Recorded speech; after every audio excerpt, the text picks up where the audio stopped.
Yes yes मैम। ठीक है, आज फर्स्ट यूनिट का हाफ पार्ट पढ़ेंगे हम, which is about sequence and series. Sequence क्या होती है, सीरीज क्या होती है, वो पढ़ना है हमको आज के लेक्चर में। सबसे पहले स्टार्ट करेंगे, what do you mean bye sequence.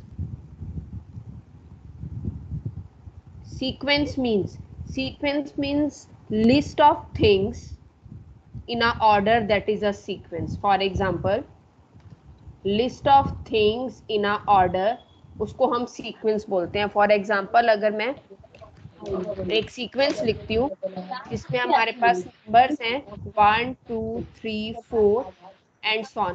Mic mute करिए अपना।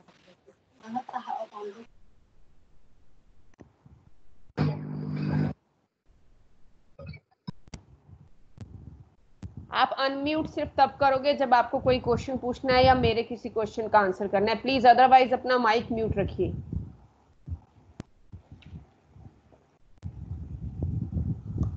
हम स्टार्ट कर रहे हैं, सीक्वेंस क्या होती है। Sequence is nothing but a list of things, एक ऑर्डर में जिसको हम रिप्रेजेंट करते हैं।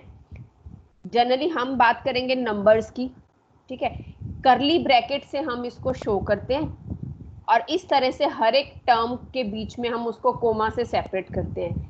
किसी भी सीक्वेंस की एक स्टैंडर्ड नोटेशन होती है AN।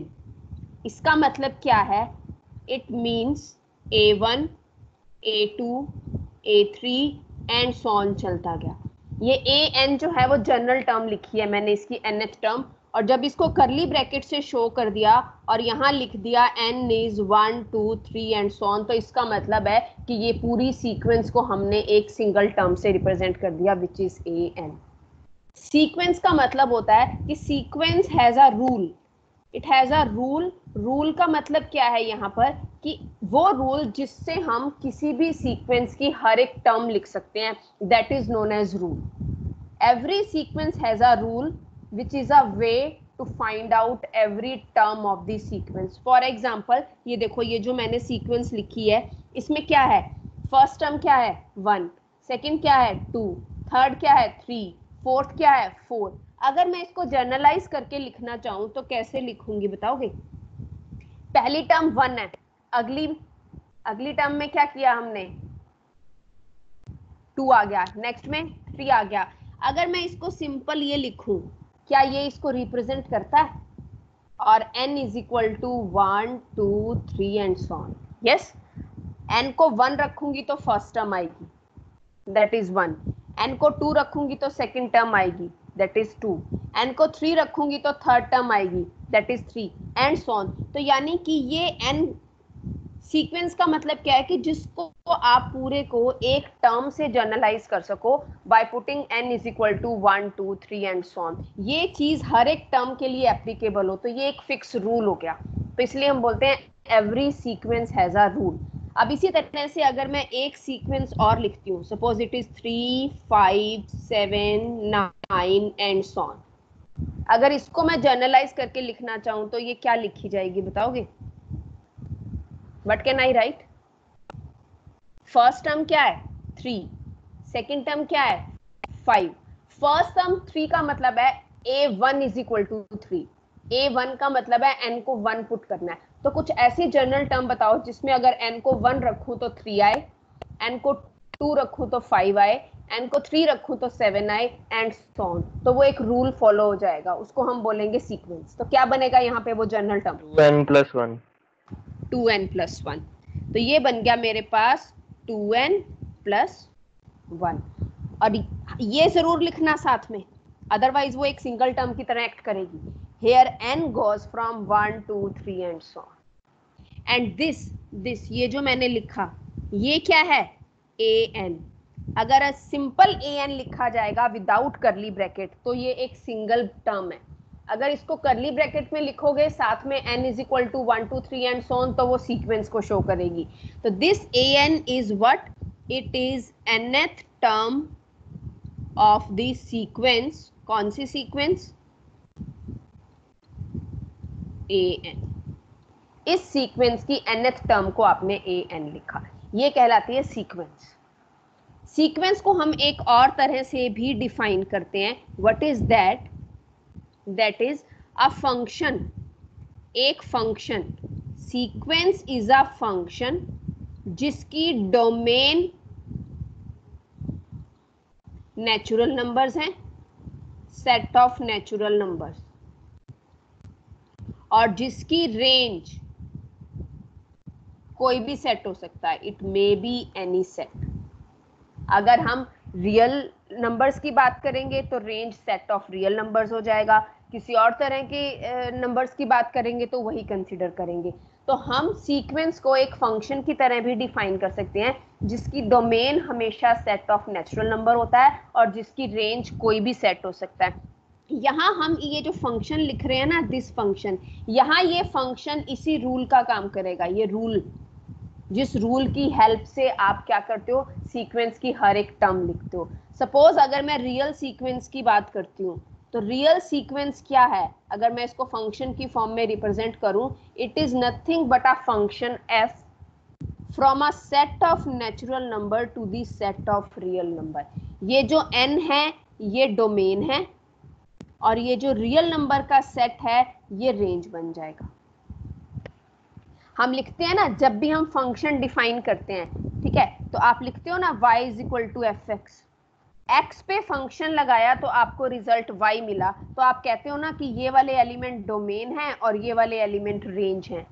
तो ये जो f है ना यहाँ पर, ये f जिसको हमने फंक्शन बोला है, ये वो रूल है जो सीक्वेंस की हर एक टर्म सेटिस्फाई करती है, जिसकी हेल्प से आप सीक्वेंस की हर एक टर्म निकालते हो। अगर मैं एक लेमन की लैंग्वेज में सीक्वेंस को डिफाइन करूं तो it is list of things presented in a order, but उसको अगर आप टेक्निकली मैथमेटिकली डिफाइन करते हो तो हम उसको फंक्शन से डिफाइन करते हैं। सीक्वेंस इज अ फंक्शन जिसकी domain set of natural numbers है और जिसकी रेंज कोई भी सेट हो सकता है, एनी सेट। और सीक्वेंस को हम रिप्रेजेंट कैसे करते हैं? हमेशा करली ब्रैकेट से। करली ब्रैकेट के अंदर an लिखा है मैंने, या a1, a2, a3 and so on चलता जा रहा है। किसी किसी बुक में आपको xn भी मिल सकता है और un भी मिल सकता है, कुछ भी यूज कर सकते हैं, xn, un, an, any notation can be used for sequence. तो ये होती है हमारे पास सीक्वेंस। यहां तक क्लियर है? हाँ जी, यस मैम। सीक्वेंस को इसके बाद हम सीक्वेंस को डिवाइड करेंगे अलग अलग कैटेगरीज में। सबसे पहली कैटेगरी सीक्वेंस की, the very first is infinite sequence. Infinite sequence. Second is finite sequence, and third is oscillating sequence. With example अब हम इसको क्लियर करते हैं। What do you mean bye infinite sequence? Name से क्या समझ में आता है? वो सीक्वेंस जिसके अंदर नंबर ऑफ टर्म्स इनफाइनाइट हो, उसको हम इनफाइनाइट सीक्वेंस बोलते हैं। नंबर ऑफ टर्म्स इनफाइनाइट, तो उसको आप क्या बोलते हो? Infinite sequence. फॉर एग्जाम्पल, जो हमने अभी एक एग्जाम्पल लिया था 3, 5, 7, 9, इसकी नंबर ऑफ टर्म्स क्या है? इनफाइनाइट है, तो ये हमारे पास इनफाइनाइट सीक्वेंस हो गई। फाइनाइट सीक्वेंस जिसमें नंबर ऑफ टर्म्स फाइनाइट है। फाइनाइट मीन्स आप काउंट कर सकते हो उसको। फॉर एग्जाम्पल 1, 2, 3, 4, 4 ही टर्म है इसके अंदर, तो ये कौन सी सीक्वेंस हो गई? फाइनाइट सीक्वेंस हो गई। इनफाइनाइट जिसमें नंबर ऑफ टर्म्स इनफाइनाइट हैं, फाइनाइट जिसमें नंबर ऑफ टर्म्स फाइनाइट हैं। Now third one is oscillating sequence. Oscillating sequence का मतलब क्या होता है? ऑसिलेटिंग सीक्वेंस का मतलब होता है जिसकी टर्म्स, जिस सीक्वेंस की टर्म्स ऑसिलेट करती हैं बिटवीन 2 वैल्यूज और 3 वैल्यूज। फॉर एग्जांपल देखो 0, 1, 0, 1, 0, 1 and so on. Each term of this sequence is either 0 or 1. Each term of this sequence is either 0 or 1. यानी हर एक टर्म सिर्फ दो ही वैल्यूज में रिजल्ट दे रही है, या 0 या 1. तो इस तरह की सीक्वेंस को हम बोलते हैं ऑसिलेटिंग सीक्वेंस, जिसमें आपको हर एक टर्म सिर्फ दो वैल्यूज हैं जिससे आप हर एक टर्म को रिप्रेजेंट कर सकते हो. Each term is represented by a finite number of values, और जो रिपीट हो रही हैं, जहां रेपिटेशन आ रही है, यहाँ रेपिटेशन आ रही है, 0 है फिर 1 है, 0 है फिर 1 है, 0 है फिर 1 है, तो इसको बोलते हैं हम ऑसिलेटिंग सीक्वेंस. यहाँ दो वैल्यूज रिपीट कर रही हैं, हो सकता है कोई एक आधा एग्जांपल हम ऐसा भी लें जहां पे वैल्यूज इससे ज्यादा रिपीट करें, तो इसको बोलते हैं ऑसिलेटिंग सीक्वेंस. अच्छा, सीक्वेंस को ना दो तरह से आपकी बुक में शो किया हुआ होगा, किसी भी बुक में. एक तो या ये नोटेशन है किसी भी सीक्वेंस की. an की जगह xn भी ले सकते हो, un भी ले सकते हो, कुछ भी ले सकते हो. मैंने an ली है. आप कोई बुक उठाओगे, कहीं आपको xn यूज किया हुआ मिलेगा, कहीं un यूज किया हुआ मिलेगा, मैंने an यूज किया है यहाँ पे. तो चाहे करली ब्रैकेट से चाहे इन सिंबल से, ये दोनों की दोनों क्या है हमारे पास, सीक्वेंस की एक जनरल नोटेशन है. ठीक है. इसके बाद हम बात करते हैं what do you mean bye constant sequence. Constant sequence बताओगे, नाम से क्या समझ में आता है कांस्टेंट सीक्वेंस? कौन बताएगा? हाँ जी, कांस्टेंट मीन्स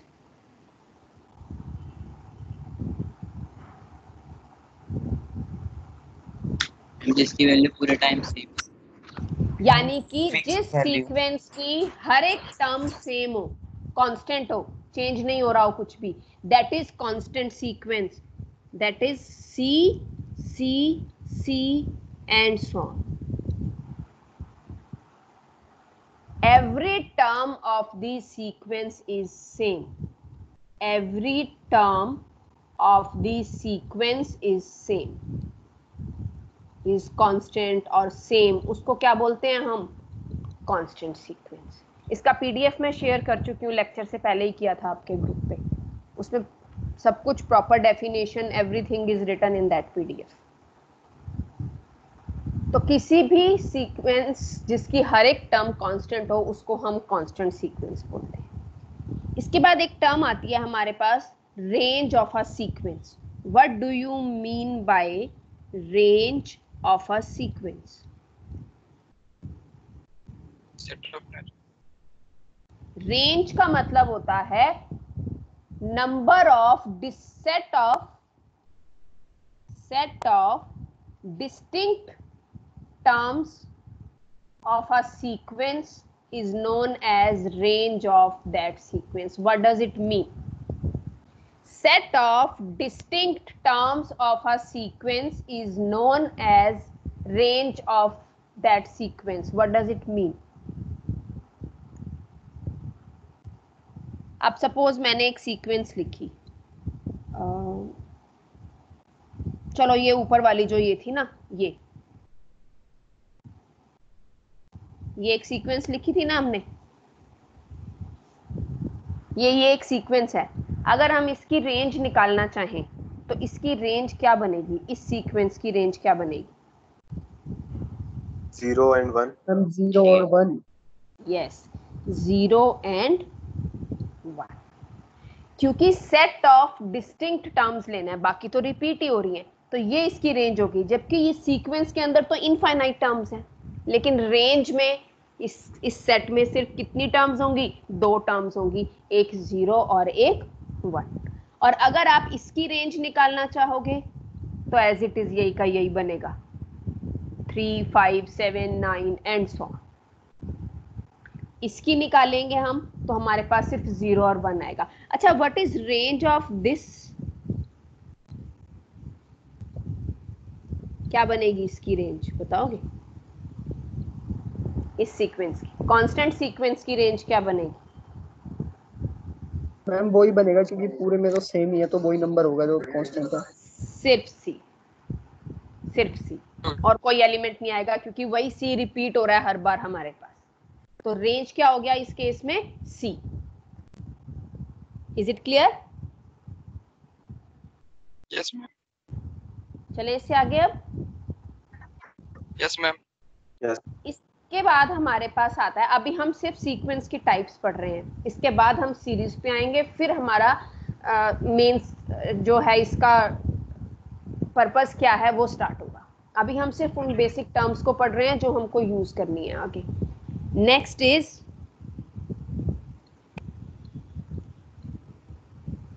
बाउंडेड सीक्वेंस। अगला है हमारे पास बाउंडेड सीक्वेंस। बाउंडेड का मतलब क्या होता है? बाउंडेड मीन्स, बाउंडेड मीन्स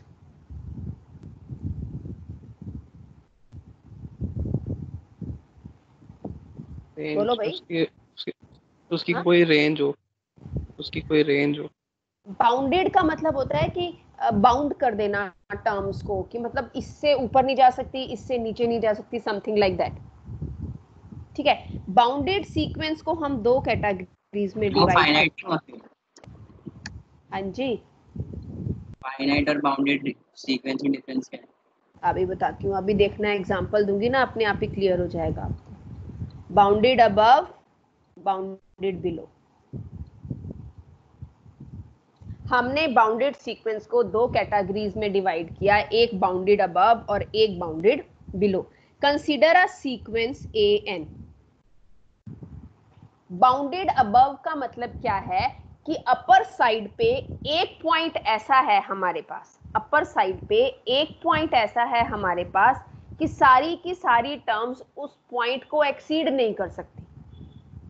किसी भी सीक्वेंस में अपर साइड पे एक पॉइंट ऐसा है आपके पास जिससे सारी की सारी टर्म्स एक्सीड नहीं कर सकती, not even a single term जितनी भी हैं उस सीक्वेंस के अंदर, तो हम उसको बोलते हैं बाउंडेड अबव। यानी कि अगर इसको मैं मैथमेटिकली लिखूं तो क्या बनेगा? There exist a real number, let m, such that each term of the sequence is less than equal to m for all n belongs to natural number। यानी A1 से लेके सारी की सारी टर्म्स उस एक रियल नंबर से down direction में वो उसको एक्सीड नहीं कर सकती है। लेस देन इक्वल का सिंबल लगा दिया मैंने, तो ये हो गया बाउंडेड अबव, क्योंकि मैंने अपर साइड पे बाउंड किया है इसको, हायर साइड पे। अब जब लोअर साइड पे बाउंड करूंगी तो वो क्या कहलाएगा? Bounded below. तो उसके लिए भी हमने एक सीक्वेंस कंसीडर की, let that sequence is AN।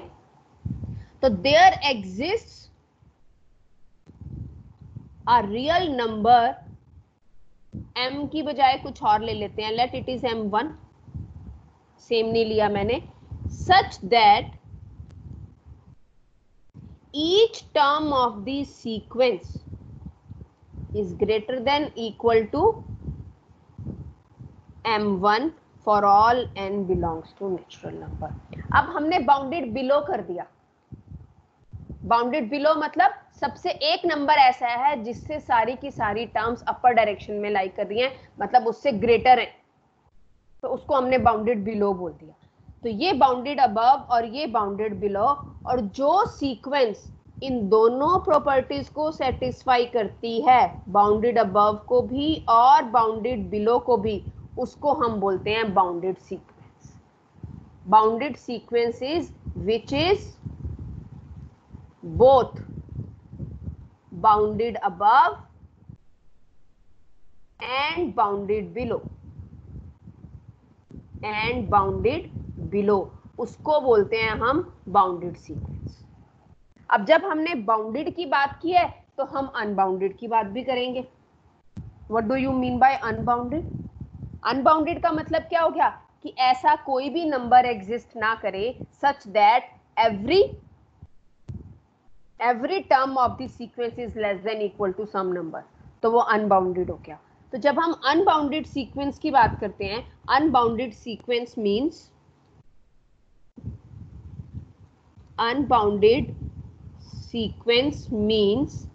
which is neither bounded above nor bounded below। मैं अभी एग्जांपल्स दूंगी इन सब के।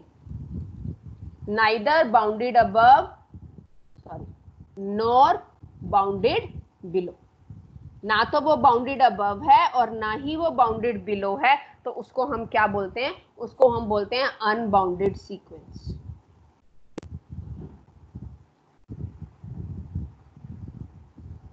अब इन सबको समझने के लिए हम एक एग्जांपल लेते हैं।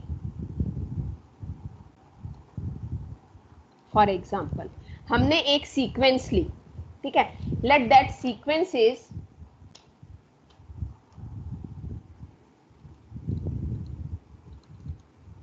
1, 1/2, 1/3, 1/4, 1/5। ये किस तरह की सीक्वेंस है? फाइनाइट है, इनफाइनाइट है, ऑसिलेटिंग है?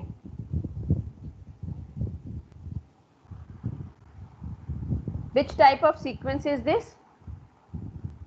Infinite. Infinite.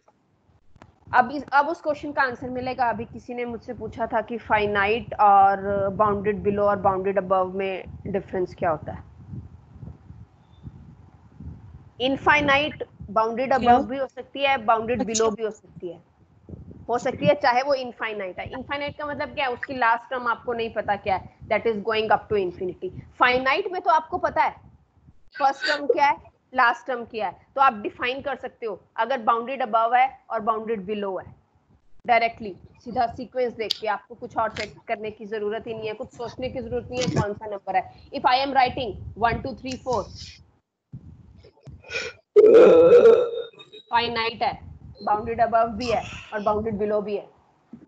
फाइनाइट तो होगी क्योंकि उसमें आपको पता है लोएस्ट नंबर हाईएस्ट नंबर क्या है, तो आप उसको रिलेट कर सकते हो। बट इनफाइनाइट के केस में, अब ये चीज बताओ आप, ये जो सीक्वेंस मैंने लिखी है ये बाउंडेड बिलो है या बाउंडेड अबव है? बोलो।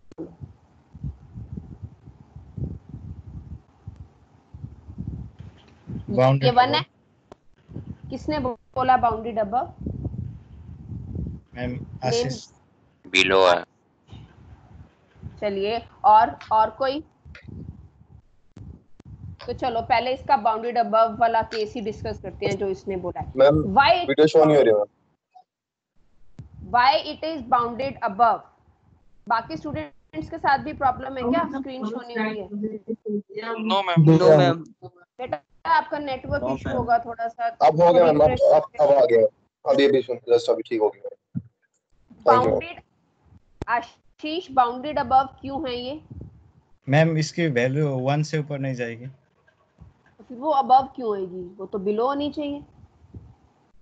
Yes ma'am, then below. हाँ, लोअर साइड पे आ गया ना मेरे पास तो ये। Yes ma'am.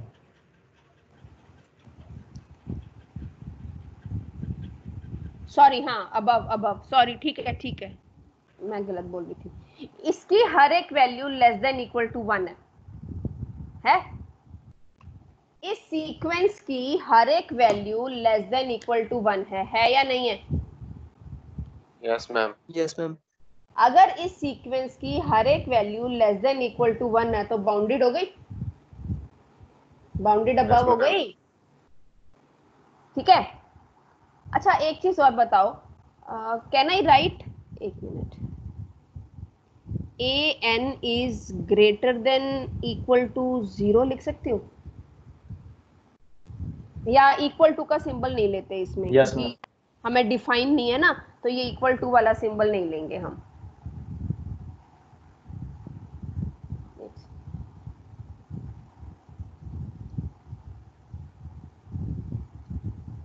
Can I write an is greater than 0 for all n belongs to natural number?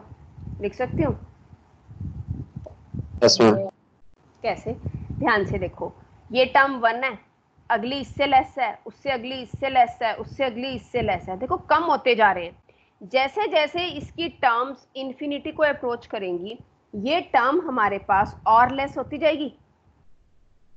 यानी जीरो एक ऐसा नंबर है, जीरो, जिससे ये सारी टर्म्स ग्रेटर रहेंगी। जीरो इज द नंबर जिससे ये सारी टर्म्स क्या रहेंगी, ग्रेटर रहेंगी। तो हमने डिफाइन कर दिया ना एक नंबर जीरो, जिससे इस सीक्वेंस की हर एक टर्म ग्रेटर है। तो आ गया हमारे पास बाउंडेड बिलो वाला केस, बन गया। यानी कि मैं इसको ऐसे लिख सकती हूँ, 0 less than an less than equal to 1, लिख सकते हैं, क्योंकि हमारे पास an less than equal to 1 भी तो है ना, for all n belongs to natural number. और इससे हमने क्या लिखा था, बाउंडेड अबव। अब इन दोनों को मैंने कंबाइन करके लिख दिया ये। Now the sequence is bounded above as well as bounded below. Bounded above as well as bounded below. तो इसको क्या बोलेंगे, क्या बोलेंगे इसको, जो सीक्वेंस बाउंडेड अबव भी है और बाउंडेड बिलो भी है, that is known as bounded sequence. Bounded sequence finite नहीं है। फाइनाइट में तो नंबर ऑफ टर्म्स जो हैं वो फाइनाइट होती हैं, उसमें तो आप इजीली यहाँ जैसे ये लिखा था मैंने, ये बाउंडेड अबव भी है बाउंडेड बिलो भी है, होगी वो तो। बट हर एक बाउंडेड अबव और बाउंडेड बिलो सीक्वेंस फाइनाइट हो ये जरूरी नहीं है। वो इस एग्जांपल से आप देख सकते हो, sequence is not finite but वो बाउंडेड अबव भी है और वो बाउंडेड बिलो भी है। मैम तो 0 तक सेट कर दिया तो ये फाइनाइट ही नहीं हो गया? क्या सेट कर दिया मैंने, जीरो कोई नंबर थोड़ी सेट किया कि जीरो जा रहा है। मैंने तो एक ऐसा रियल नंबर बताया है जिस रियल नंबर से सारी की सारी टर्म्स ग्रेटर है। अब वो टर्म तो इनफाइनाइट है, कुछ भी हो सकती है, फाइनाइट कैसे हो गया वो। बाउंडेड बिलो की डेफिनेशन क्या थी, there exist a real number m1 such that an is greater than equal to that number। मैंने ये तो नहीं कहा कि ये नंबर इस सीक्वेंस का है, बोला कहीं, बट एक नंबर डिफाइन हो गया यहाँ पर। अभी मैं एक एग्जांपल और दूंगी, देखो उससे थोड़ा सा और अच्छे से क्लियर हो जाएगा। We will take one more example.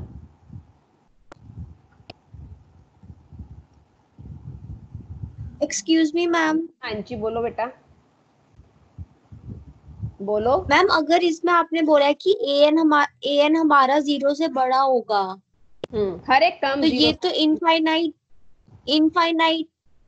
तो ये तो इनफाइनाइट टर्म्स है। तो इसमें जैसे अगर 1 1/2 1/3 हो रहा है, तो ऐसे क्या पता -1/2 भी हो। क्या n belongs to natural number है जो आप टर्म्स ले रहे हो। अच्छा अच्छा ठीक है। ये देखो अब एक ये लिखी है मैंने, an is equal to 1 then 2 then 2 square then 2 cube and so on।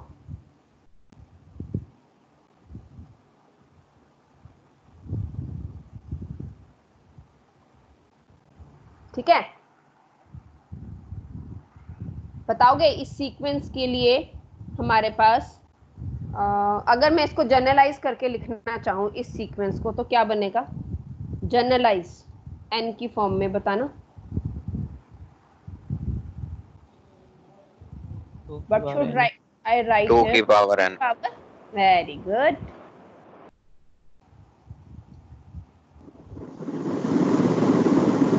It is n minus 1।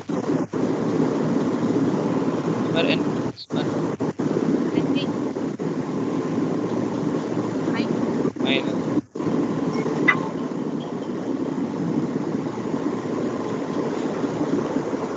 Go to your mic please।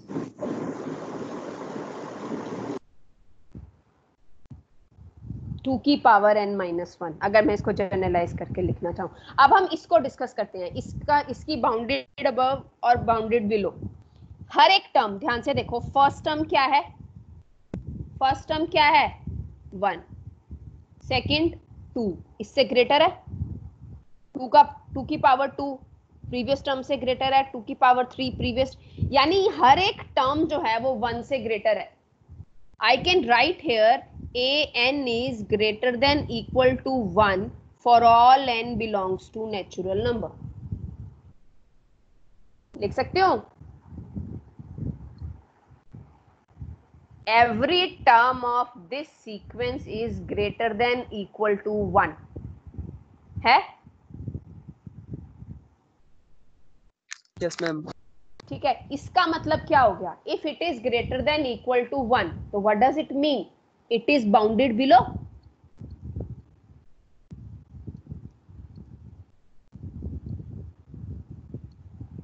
ठीक है, क्योंकि इसकी हर एक टर्म 1 से ग्रेटर है या 1 के इक्वल है, इसलिए ये सीक्वेंस बाउंडेड बिलो हो गई. अब बात करते हैं इसकी बाउंडेड अबव की.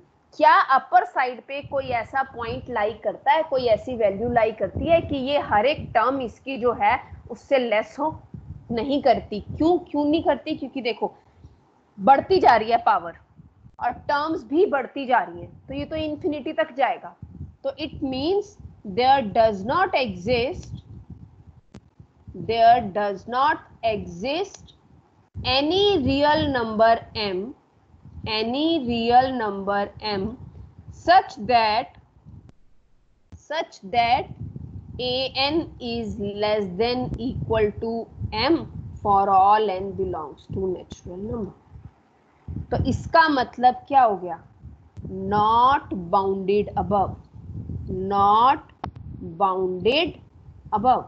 or you can write it unbounded above. Bounded below तो है लेकिन बाउंडेड अबव नहीं है, तो we can call it as unbounded above. इसको हम अनबाउंडेड अबव भी बोल सकते हैं. तो this sequence is bounded below but not bounded above, तो इसको हम क्या बोलते हैं? Unbounded above. क्लियर यहां तक?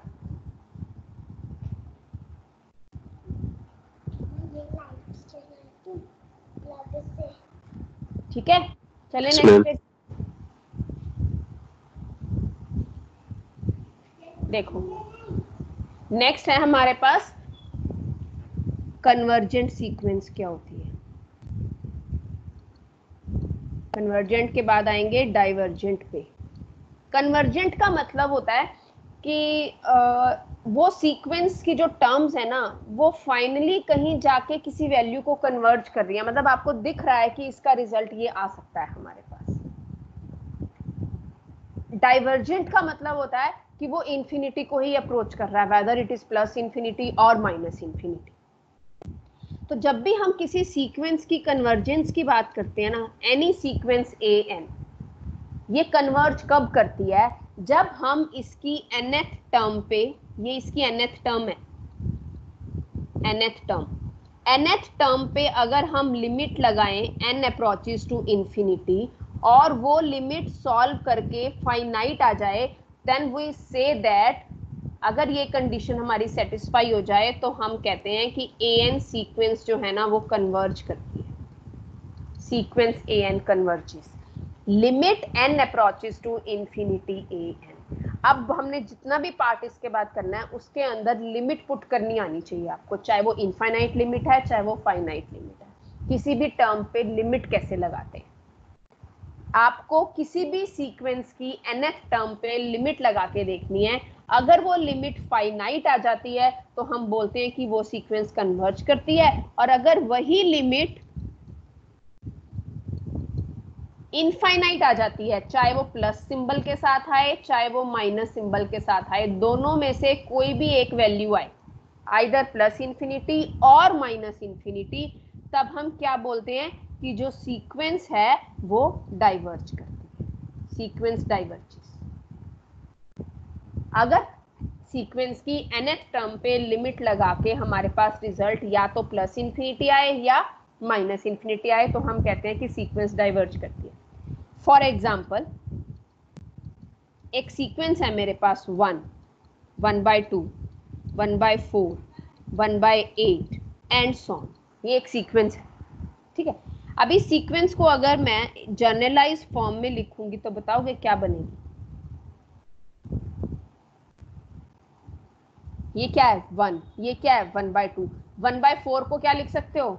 1/4 को 1/4 कैन बी रिटन एज 1/2 का स्क्वायर लिख सकती हूँ। 1/8 कैन बी रिटन एज 1/2 का क्यूब।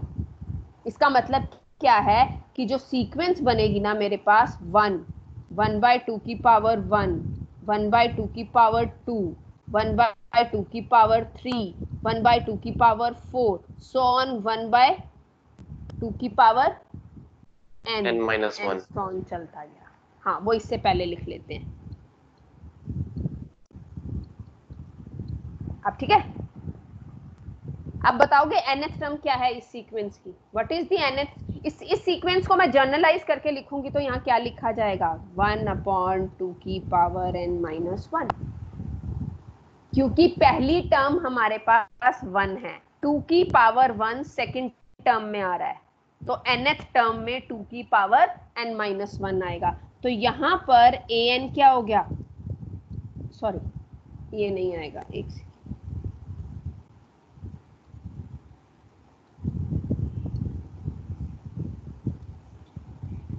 an क्या आएगा? 1/2 की पावर n-1। और हम जब भी किसी सीक्वेंस की कन्वर्जेंस या डाइवर्जेंस चेक करते हैं तो हम लिमिट लगा देते हैं किस पे? nth टर्म पे। और यहाँ पर nth टर्म क्या है? 1/2 की पावर n-1। बताओगे क्या है? I can write it like limit n approaches to infinity। 2/2 की पावर n लिख सकती हूँ, थोड़ा सा जस्ट सिंप्लीफाई करने के लिए। बात तो वही है, हार्डली मैटर्स। जब यहाँ इंफिनिटी पुट करूंगी तो किसी भी चीज की पावर इंफिनिटी, किसी भी चीज की पावर इंफिनिटी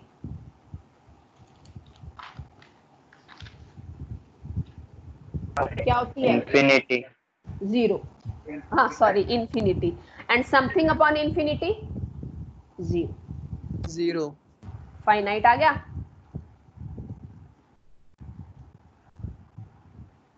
आ गया finite?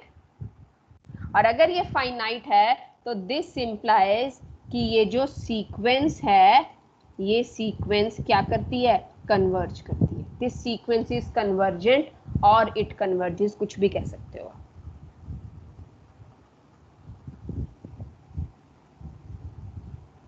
Is it okay? Yes ma'am. Ma'am ये 2n-1 क्यों लिया है? क्योंकि ना पहली टर्म में 1/2 की पावर 0 है। I can write it like 1/2 की पावर 0, राइट? पहली टर्म 1 है ना, सेकेंड टर्म में 2 की पावर 1 है, थर्ड टर्म में 2 की पावर 2 है, फोर्थ टर्म में 2 की पावर 3 है। तो nth टर्म में 2 की पावर क्या आएगा? n-1। एक पावर कम आ रही है ना हर एक टर्म में, तो उस तरह से जनरलाइज किया उसको। क्लियर? Yes ma'am. अच्छा, अब एक एग्जांपल और लेते हैं, फिर नेक्स्ट क्लास में होगा। बहुत सिंपल सी एक सीक्वेंस लिखी है मैंने, 1 2 3 4 एंड सो ऑन। क्या बनेगी बताओगे? n बनेगी। n को 1 रखेंगे 1 आएगा, 2 रखेंगे 2 आएगा, 3 रखेंगे 3 आएगा, एंड सो ऑन चलता जा रहा है। तो इसका मतलब यहां पर an क्या हो गया? n। और अगर an n है और मैं an पे इनफाइनाइट लिमिट अप्लाई करती हूं तो रिजल्ट क्या आएगा? इंफिनिटी। अब ये तो फाइनाइट नहीं है, और अगर ये फाइनाइट नहीं है तो इसका मतलब सीक्वेंस क्या हो गई? Divergent. It means this sequence is divergent. Clear यहां तक? हाँ जी, यस मैम। हम इसके और एग्जांपल्स लेंगे नेक्स्ट